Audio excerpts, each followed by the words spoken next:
Hello, അസ്സാം വലൈക്കും. നമുക്കൊരു എളുപ്പത്തിലൊരു പായസം ഉണ്ടാക്കാം. കുറച്ച് വെള്ളത്തിൽ ഒരു കപ്പ് സാബൂനരി ഒന്ന് വേവിച്ചെടുക്കുക.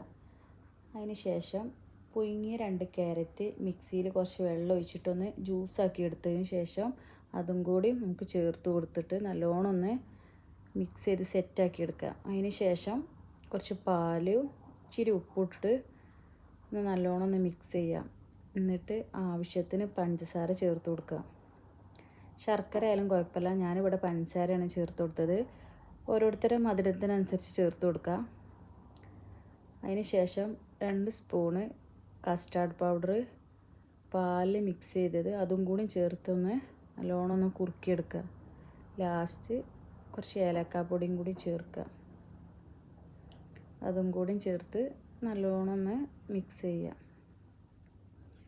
എന്നിട്ട് കുറച്ച് നെയ്യിൽ കുറച്ച് ബദാമും അണ്ടിപ്പരിപ്പും ഒന്ന് ക്രഷ് ചെയ്താണ്ട് ഒന്ന് റോസ്റ്റ് ചെയ്തെടുക്കുക.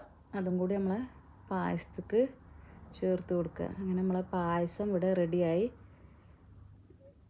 സാബൂനരി ക്യാരറ്റ് പായസം. എല്ലാവരും ഒന്ന് ട്രൈ ചെയ്ത് നോക്കുക, എല്ലാവർക്കും ഇഷ്ടപ്പെടും. ഓക്കെ, ബൈ, അസ്സലാമു അലൈക്കും.